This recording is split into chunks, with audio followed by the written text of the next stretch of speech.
Guess what? What? It's 1 year that we've been here. This is our 1 year video. It feels like we've been here forever. Yeah, I honestly don't remember ever living in Australia. That's not true. It felt. I just feel like we did a lot. We did a huge amount this year, and it made it feel like we've been here for so long, and we've had so many people come visit. Yeah. And if I think back to what we were like a year ago, like, yeah, it's crazy. We've changed so much. We have actually heard from a lot of people saying that they want to move overseas and asking for our advice and what our experience has been like. So yeah, we thought we'd get it all down in one hit. Okay, thanks. Wait, we'll start in 2 seconds. Okay. Good? Yeah. Okay. First things first, you want to decide if you want to go overseas or not. And a lot of people make excuses for themselves or push or make new goalposts for themselves when deciding to move. And like before we moved, we both had really good jobs. We were in really good spaces with our lives. We had a great friends circle, great network and things like that. So on paper, it would make no sense to move. There's always going to be a reason not to do it. Yeah. Like if you've grown up in a place your whole life, everything that you need is there. So to make a giant shift to somewhere where you potentially don't have any support network, you don't have a job, you don't have a car, you don't have a house, whatever. Yeah, there will be sacrifice. It seems like a dumb decision if you're just looking at it logically, but like emotionally, spiritually, for your life path, it can be way more rewarding. So you have to weigh those things. Yeah, weigh those things up, but there will never be the perfect time. Yeah. You will sacrifice stuff to move. Yeah. And I think a lot of people don't, well, they understand that, but they don't think about those people who have moved. They always put them in a light of they moved because everything was working out for them to move. It's like, no, they probably left a lot of stuff behind or sacrificed stuff to move. Yeah. And that was, you'd have to weigh it up. With coming with the like getting a job and everything like that and finding friends and stuff, and you probably have a timeline set out in your mind of when you want things to happen. Like when do you want to move into a house? When do you want to like do all these things? Take it. Your timeline's not gonna happen. It's not gonna work. It's not just completely forget about the timeline. Yeah, you're just gonna go so slow, or things are randomly gonna happen really quickly, or something. You're gonna have no idea of what you want. Yeah, I didn't get my driver's license properly changed over for 8 months. Yeah, and we did everything straight away. We did everything as soon as we possibly could. It took 8 months before it actually worked. And then when we got back from our wedding, in 1 week I got a job, got my new visa, and we got a cat. So like, and then like it took us 1 day. It took us probably about 3 hours to get a car, and then it took us 5 months to get a house. Like you have any ideas that you have in terms of the time frame. Just take them as a grain of salt. Like you really don't. And put the pressure off yourself. You don't have to get everything done straight away, or you don't have to go on a normal time schedule. Just take your time. You'll be grand. Yeah. It costs more money than you think it will. Moving is so expensive. It's so expensive. You forget what stuff you have, like a colander, or just like, I don't know, a hammer. Like you just have all these things accidentally acquired over years and years of living in a spot where just everything, these little things. Everything costs money.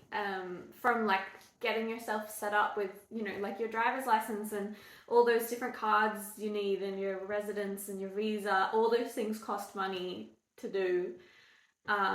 Say double what you think you need to say. Yeah, whatever, and like obviously you can find cheap ways to live, but there are some things that really are unavoidable, so have a lot of savings. For me, in particular, less so you, but understanding the healthcare system, super important. If you can get an idea of it before you leave, and sort of those essential things that you might take for granted where you have grown up and live, you have no idea how different it could potentially be and how difficult it could potentially be. So learning about how to go about things, ideally ahead of time, so you don't get there and have to try and work it out, because that's what happened to me, and I was waiting for a really long time to get help that I needed. So yeah, if you can have some kind of idea ahead of time, do some research into those essential kind of things, it will help you a lot. Yeah, another thing when you first move to a country, don't be afraid to be a tourist. Go and see all the touristy things. Even if, you feel a bit like, oh, I'm better than them because I'm a local, I live here now. Go and see it. Because people are going to want to come over and spend time with you, like friends and family from your home country, whatever. They'll want to do the touristy stuff, and it's good to have recommendations for other people. Yeah. And sometimes it does let you get a bit more connected with the place you're in. Like going to the Guinness factory, going to the Jameson distillery, going to like... all the castles and stuff like that. It's good crack. Yeah, for sure. And they're big destinations for people for a reason. They're always really impressive. Go on a lot of walks. I think when we first came over, we went on walks all the time, and it was the best thing because you're getting to know the place where you live.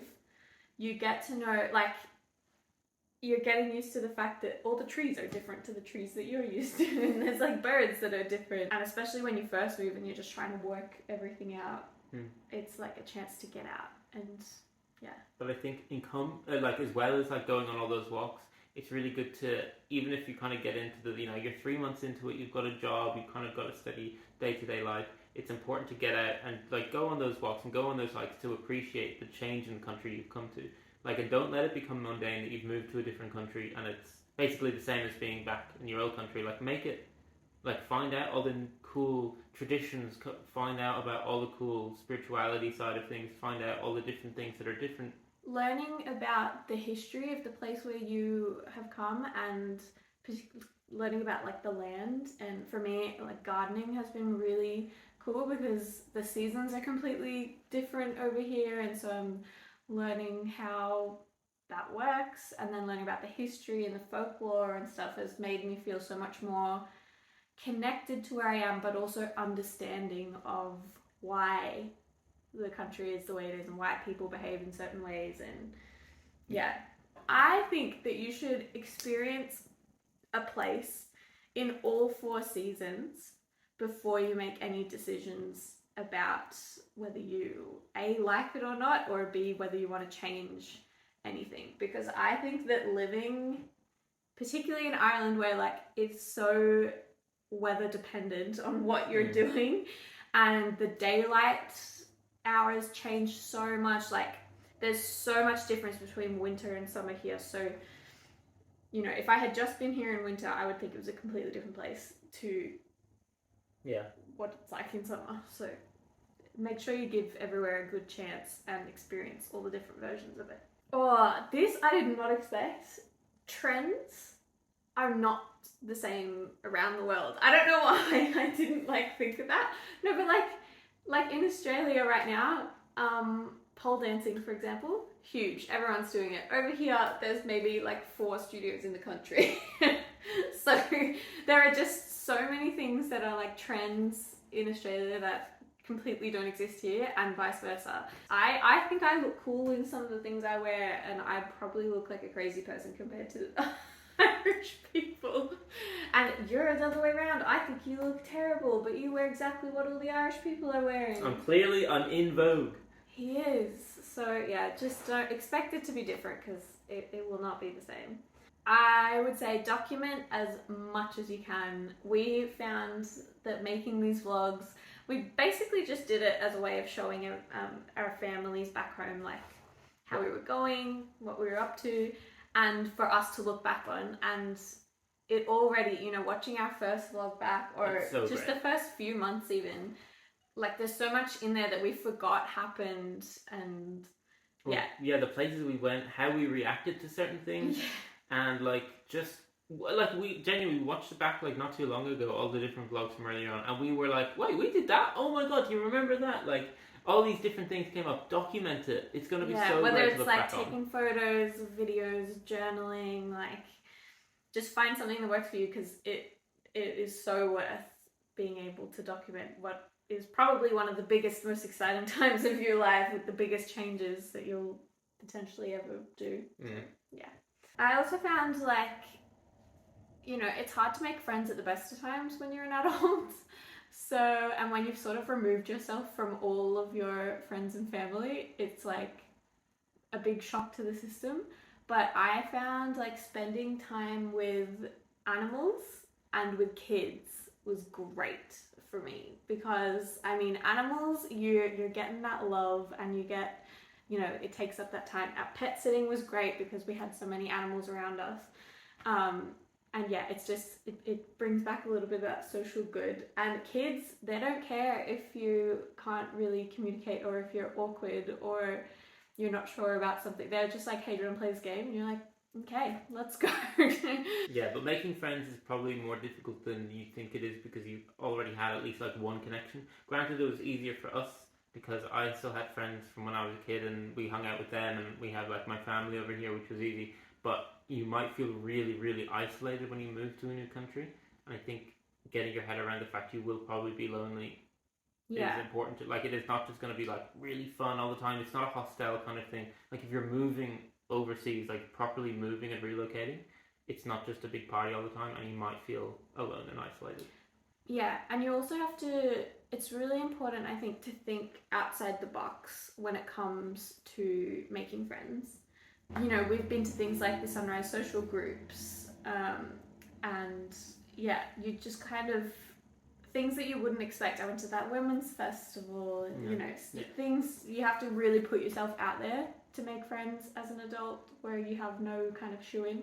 Because we don't have a friend to make, like, give you friends of friends, or, you know, met someone at the party a friend was throwing, like, it's very different when you're just going completely clean cut. You don't know anything about me. It's almost like getting on a dating app or something. It is, and you have to follow up with, like, if you meet someone, if you don't message them the next day, then you'll never hear from them again. Like, you gotta be, like, super eager and into it. We've found, I mean, this kind of happens naturally anyway, but you want to know particular times of day or night where your friends and family back home are going to be available, usually, in terms of time zones and stuff. For us, we usually talk to people in their evenings, which is our mornings. But then, of course, when you start a job, you're not really able to get up in the mornings and have an hour conversation with someone. So just have to, like, put aside time to talk to people back home. It's good for you and it's good for them. Yeah. Just make sure you understand kind of schedules and stuff, and you won't be able to chat to people at any time like you used to be. Yeah, so you kind of have to prioritize carving out a bit of that time so you can actually speak to your parents. I think something that has helped us feel so much more part of a community and, like, welcomed and at home is making friends with our local, like, shopkeepers and our neighbours and people like that. Like, we know by name all the people, all the shop owners down the street. Every single shop, we know every one of them, and they know us. Yeah. It's just nice to build that, because, like, you don't have to go to the supermarket for everything. Like, just, you can go and just meet the local people, like the butcher and all that, and it makes it, like, we just live in a village, so it's probably a bit easier for us, realistically. But there's going to be nice butchers anywhere. Like, if you live in the city, if you live out in the country, there'll be places for you to go meet these people. And it's just, we've just made that conscious effort, A, to go in there as often as we can, and B, to learn their names and have a little conversation with them every time we go in and ask them questions. And because then you walk down the street and people will see you and recognize you, and you get to say hi, and you're like, oh, I know everyone, this is great. This is kind of probably particular to Ireland, but we have found that talking to people either over the phone or in person is basically the only way to get anything done. Half of the things, including, like, government things, don't have websites, or the information on the websites is wrong. They often won't respond to emails, or they'll just email you and tell you to call them.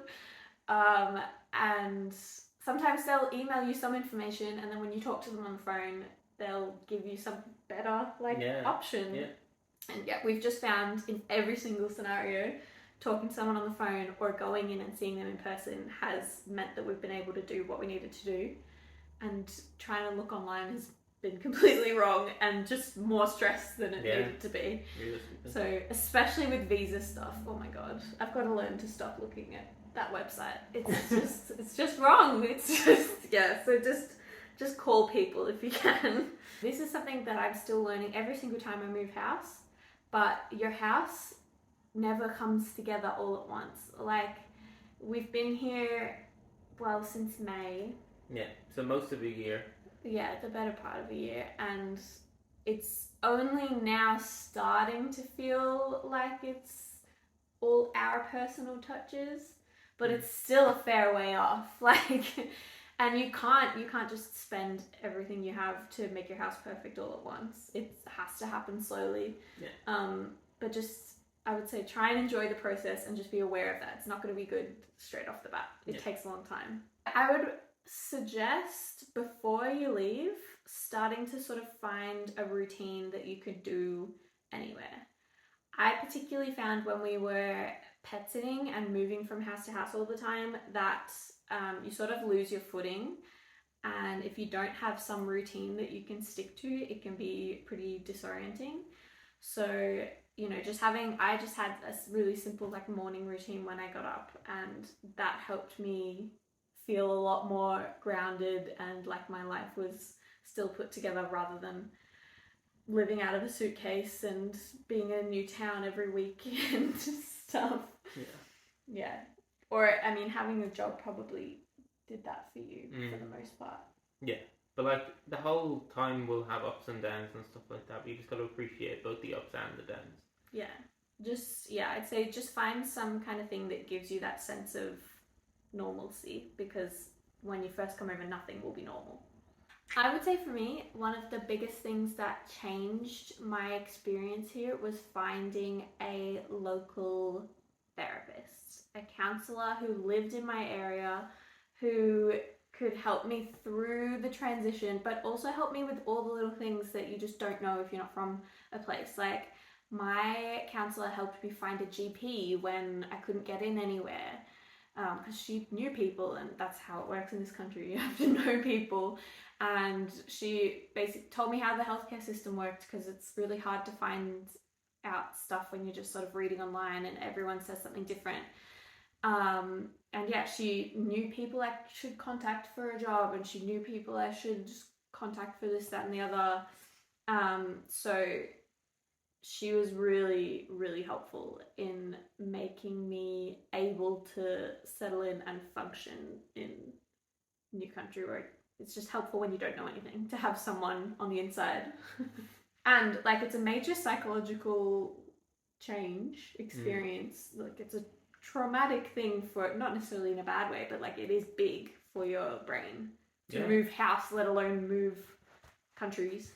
So just get seen. A therapist is probably a good idea. I think for me, having a therapist was really good. For me, just starting work was really good. But in starting work, you have to understand kind of what work is around, but also kind of what they pay and the benefit. Like, the benefits over here are so different to benefits in Australia. You get less money here, but you get you get given a car here. All these different things, which are just like, you just kind of have to understand what is being offered. So like, the money will be less if you're over here than compared to Australia, but also the cost of living is very different. And you kind of got to weigh all those up and understand those before you come, because it was a big shock to me when I moved here, how different even just work life was, but also work culture can be completely different in different countries, and it's good to understand those things as well. Yeah, but basically you got to find some mentors, like some people to give you some idea of what. Yeah, but like for me, I didn't understand that until I started the job, and it doesn't take that long to get your head around. Something that we did in terms of, we took the time frames off everything after it took way longer than we thought it would. But we did give ourselves times to check in. So initially we said we would plan for being here for 2 years, but after 1 year we would reassess. So we were like, we definitely want to stay here for a year. So even if it's really shit, we're going to try and just get to a year. And then if it's terrible, we can have that 1 year time to go, okay, we'll call it quits or keep going. And then same, we said 2 years initially. Just give yourself some periods where like you want to push to if it's hard, because it might get better, but also you give yourself an out if it's really not happening. If it's not working for you and you're forced to, and you've genuinely given it a really good try, maybe it just wasn't for you, or maybe it just wasn't the best time to do it. It's not a failure or anything like that, it's just life. Yeah. But having the ability to like see a time and distance if you're really struggling to get to and be like I'll just give it till then is good. Like don't just keep pushing yourself and don't put yourself make yourself depressed for 2 years if you're just not having a good time. You want to try and prioritize your self-care, particularly in that first little while. Find your support network as quickly as you can, and do not be afraid to ask for help. Oh my god, there have been so many times in the past year where if we didn't have our family in Greystones or family friends around, I don't know what we would have done. Genuinely. They have helped us in so many ways, and like literally giving us a house to stay in, from that to just like supporting us emotionally or financially. Like there's just been so much that people have done for us, and it completely changed our experience. So if you can try and set that up for yourself, and I guess prioritize yourself a little bit more than you normally would, just because you are going through that big psychological event. I think we've taken a lot more time to just relax and like sit back and just have like slob days and stuff and not feel guilty about it in the past year, because we're doing so much. So my final thing is, I would say, is be as open-minded as you possibly can, because people around the world think differently. So you really have to just be open to experiencing as much as you can and learning as much as you can, and just experience things that you don't normally kind of go towards as well. Like, just there's no point moving country and then staying in your own little bubble again. Like, try new things. Like the whole world is such a big open chasm. Just enjoy every little crevice. Yeah, and I think moving overseas is the best excuse, basically, to just reinvent do yourself, all the things. Reinvent yourself, just like completely tire yourself out doing all the wild, cool stuff, and just know that nothing is permanent ever. So, you know, if you're exhausted, if something's not working, you can always change. And I mean, that's what you're doing by moving overseas anyway. So take the leap of faith. Do it. You won't. That's us. Bye. 1 year. 1 year. Well done. Bye.